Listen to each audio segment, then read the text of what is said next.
Hello, everybody, and welcome to the channel. It's Paulie Esther here, and you may remember that a couple of weeks ago, Dead by Daylight gave us a mini roadmap telling us what we could expect for the rest of the year leading up until the 7th anniversary. And well, today they've gone in more depth with the monthly developer update here, saying what's next: Red Forest visual update, map repeat prevention, better bots, eruption, and cosmetic plans. All right, so when you click that link, it takes you over here to the official forums, and this was updated just this morning, the February 2023 developer update, with all of those topics. So let's just get right into it here. I haven't read it at all, so we're going to find out about it together at the same time. It's about that time for another developer update, the series of posts where we discuss upcoming changes making their way to Dead by Daylight. This time we'll go through some notable changes happening in the next update alongside a brand new chapter and beyond. Is this going to tell us what the chapter is? Red Forest visual update. Over the past few years, various realms have gradually received facelifts. This process, which we named the Realm Beyond, has us revisit older maps and bring their visuals up to modern standards. We've already updated the majority of the maps, and today we turn our focus to the classic Red Forest. Swamp is absolutely going to be last, huh? Home to both Huntress and the Plague, the Red Forest debuted nearly 6 years ago. This visual update maintains the iconic rainy climate of the original maps, as well as the small details and nods to their respective killers' lore. They say a picture's worth 1,000 words, so rather than have you read a few thousand words, let's take a look at these previews. That doesn't really look that different to me there. I mean, I guess there's a bunch of toys scattered around. That's cool. Let's see here. Did they make the table in the middle smaller? Oh, and there's an opening through the wall up there. Let's see what's going on here. This is the temple. I hope they don't get rid of the giant stone hieroglyphics. Probably the wrong word, but ooh, look at this. One of the archways here. What is this? This is one of the exit gates.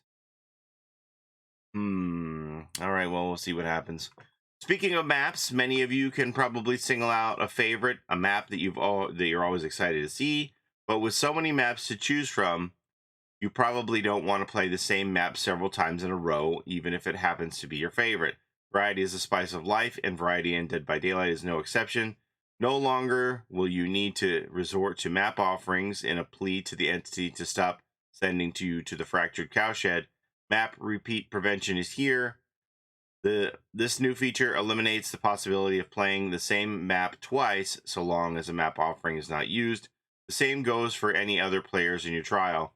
If each person played a different map in their last match, none of those maps will be chosen. I mean, we do have a lot of maps. Furthermore, the chance for these maps to be chosen will also be reduced for the next few matches, steadily returning to their usual odds. We hope you enjoy seeing a wider variety of maps as you play. I do like that idea. I also don't think that map offerings should be as powerful as they are, because it's almost a guaranteed chance that you'll go to the map that you pick with one of the green map offerings. It's like 99.9% chance, like 1 in 1,000 chance that the entity will not honor your green map offering, assuming that nobody else plays a conflicting offering. It's like, I don't think that either side should have that much control over the map with an offering, but this is a step in the right direction, I guess. Okay, next we have bot loadouts and improvements. We recently introduced Survivor bots to custom matches, allowing you and your friends to fill the remaining spots with robot allies, or just practice a new killer against an entire lobby of bots. We were thrilled to see such an enthusiastic response to this feature from the community, and since then we've been working hard on improvements to the Survivor bots and their AI, and as such you'll notice a few changes in the next update. First, we've added the ability to customize a Survivor bot's loadout. Once you've added a bot to the lobby, simply click their name and you'll find a new edit button. Here you can customize the bot's perks, item, offering, and even which survivor you'd like them to be. That's cool. We've also taught the bots to use most, but not all of the perks. So go wild and test out the various combinations. We can try and we can try and bait out the bot's dead hard, everybody. Probably be much easier than a regular player. Second, we've made a large number of improvements to the survivor AI. Some of these improvements are smaller than others, but here are just some of the more noteworthy tweaks. Improved navigation in some areas, preventing bots from getting stuck in some places or attempting to loop something that they shouldn't. Yeah, they always go to those tiny Z walls on the edge of the map, right? Bots are now more bold when it comes to unhooking their fellow survivors. Though they prefer to go for the save when it's safe, they will now attempt an unsafe rescue as a last resort.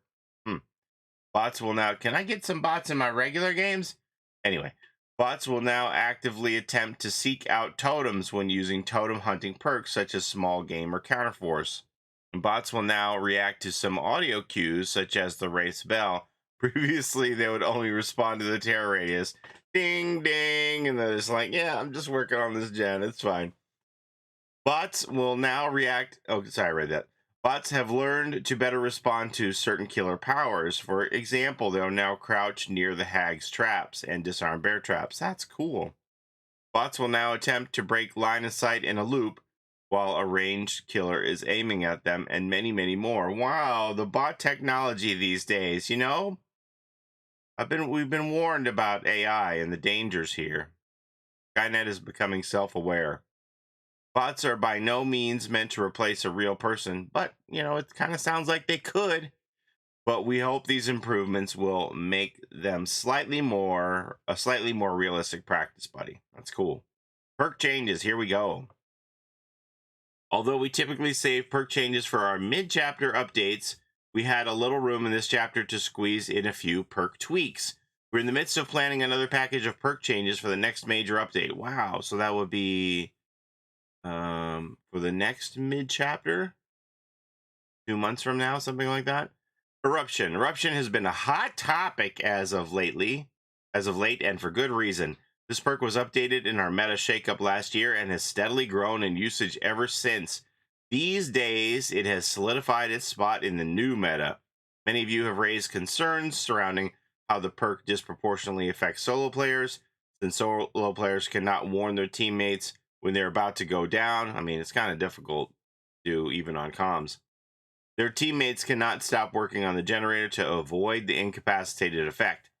This made Eruption very powerful. Not only would it immediately lose 10% of the progress on a generator, but it would continue to regress until the incapacitated effect wore off.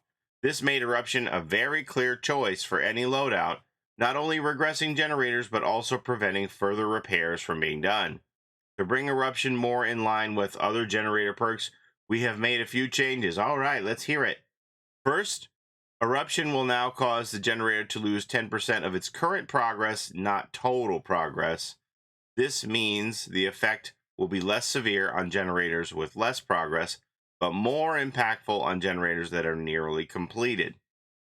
Secondly, Eruption will no longer apply the incapacitated effect to survivors who were repairing the generator when it exploded. Instead, survivors who are actively working on the generator will scream and reveal their aura to the killer for 10 seconds. Not only will this make the perk less frustrating for solo players, but it will also give the killer crucial information on the other survivors' whereabouts so they can attempt to interrupt them. We hope you'll find this new version of Eruption to be much more comparable to other generator-related perks. The thing I didn't like about that is we don't really have any notification that your teammates are incapacitated, so you just think they're being lazy, you know? You don't know. Would have been nice if the HUD, maybe it's not necessary anymore, but it would have been nice if the HUD would show us, hey, this person's incapacitated. That's why they're just standing around. All right, any means necessary. This perk made it possible for a survivor to pick up a drop pallet, allowing it to be used again later in the match. Back when this perk launched, many people, us included, were worried that it may be too powerful, so it had a fairly long cooldown. And over time, it became clear that the biggest obstacle to using this perk was not in fact, the cooldown, but rather finding a palette that had not yet been destroyed. Since the perk requires a fairly lengthy interaction and can be erupted by the killer, any means necessary cannot be used aggressively. To give this perk a slight boost, we have removed its cooldown entirely. Survivors running this perk can now reset a dropped yet unbroken palette whenever they have the chance, and killers will want to keep an eye out for palettes mysteriously resetting and be extra vigilant when it comes to breaking them. That's cool. While chapter releases like this one tend to not come with balance changes, you can expect a larger package of perk changes in the following mid-chapter. Got it. All right, new outfit plans. Well, why is Hattie here? Is this Hattie the baddie? What is this? In recent weeks, we have noted a passionate conversation amongst the community in regard to who in the game is and is not getting cosmetics. Over the years, the roster has grown to an astonishing count of 64. With such a wide variety, including new outfits for each of them, has become a tall task. Unless you're Feng Min, and then you get 4 cosmetics in 10 days, right? Each new cosmetic takes a good amount of time and careful planning to bring to life, and there's only so much time in between updates. We have to be very conscious about the outfits we release, balancing both character and style variety, but also content which we know players will love. This can result in some characters receiving a new outfit less frequently that we or you would like. We try our best to include a vast array of survivors and killers so everyone can find one that resonates with them. And it can be upsetting when it feels like that character was forgotten. That feeling is mutual. We love everyone who has been brought into the fog, and we want the best for each of them. But there's good news on this front, which we wanted to share today. We have recently expanded our production capacity to increase the number of cosmetics we can produce for each update. And you should start seeing the results over the coming months. With this, we hope to increase both the quantity and variety of outfits we release without sacrificing quality. To illustrate with an example, here's a look at how we're planning content around one beloved survivor, Hattie Core, in the upcoming releases. All right, I see you. Okay, nice. I still wish, like, so our lore says that her hair turned white, and this is blue, right? So we can assume that this is dyed. Why are the devs against making this streak alternate colors? If she's dyeing this, can she not dye it more than one color? Is there some reason behind this? And when they talk about characters not getting cosmetics, when you look at her counterpart in the Roots of Dread chapter, the Dredge, I believe the Dredge has gotten 3 cosmetics and Hattie got none. So she hasn't gotten anything since the Masquerade. So what is this now? This is this the Masquerade again? Or is this a new outfit for the Masquerade in 7.0? Or this one is just releasing in the store now or whatnot?